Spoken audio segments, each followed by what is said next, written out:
When I landed in Manila in March, I had a plan: travel the entire Philippines, island by island, for 4 years, experience every city, every vibe, and only then decide where to settle long term. I spent the first 2 months in Manila, then I moved up to Pampanga and stayed in Koreatown for 2 months, and then I moved up to Subic and stayed there for a month. It rained almost every day out of the entire month of July. Only July 1st and July 30th were dry. Perfect weather if you're a frog. Not ideal when you're trying to picture a life somewhere long term. Meanwhile, Facebook Marketplace started becoming my late night habit. Checking out condos, homes for sale, and rentals. The nicer homes were 7 to 9 million pesos or more. I wasn't ready to spend that much just to test a place out. The next stop was Baguio. Pine trees, mountain air, cooler weather. I booked an Airbnb and spent 2 weeks house hunting. Same pricing story, 7 to 9 million pesos, and honestly, none of the houses felt right. Half of them had some water damage. One place even looked like it gave up on life. Then I saw a listing for 3.5 million pesos. Newly renovated, small, but the pictures looked promising. I called the agent, took a tour, and immediately realized it wasn't for me. The agent showed us 5 more homes, still nothing.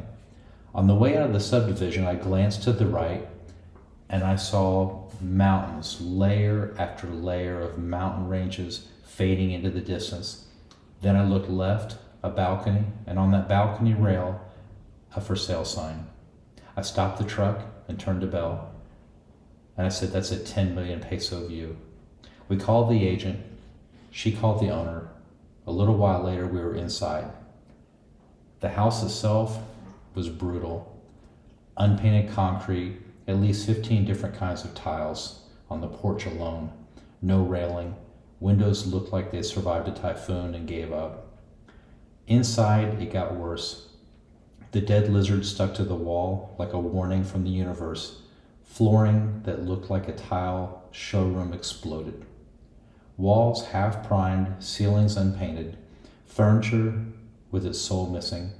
The entire right wall was covered with fake foam brick. Fake foam brick.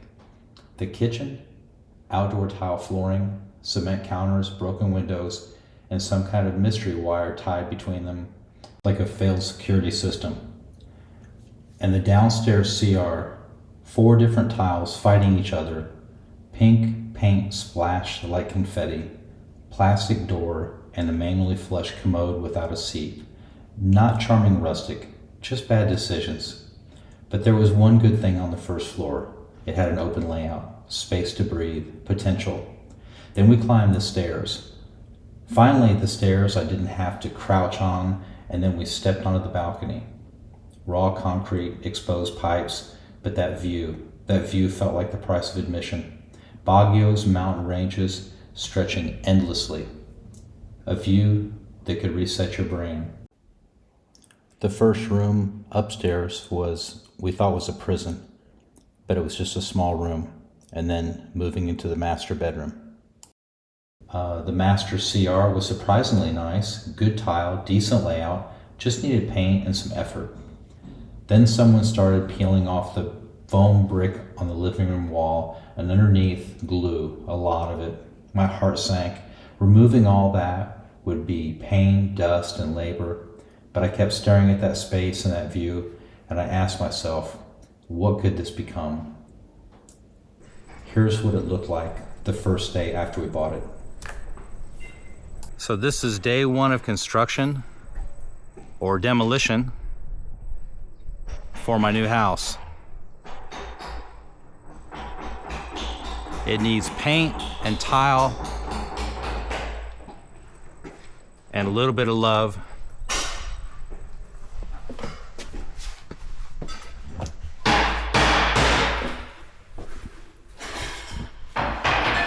We got a small room here, it could be a bedroom.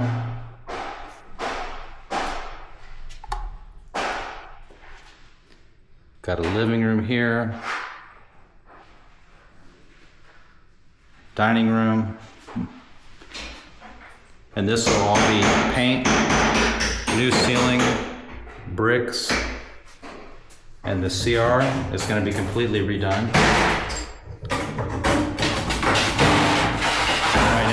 Right now we're demoing the kitchen.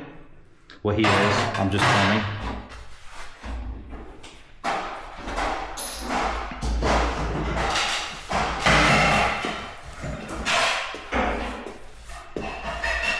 Go up the stairs. And the chandelier goes right there. And this isn't a prison. It's not a prison. The top bars are going to be removed.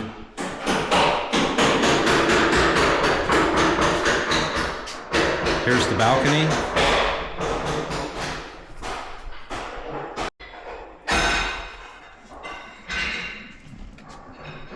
Here's the view from the balcony.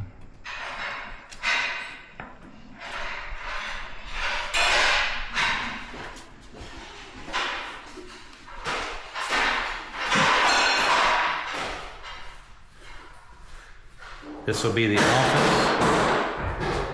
Gonna repaint, redo the ceiling.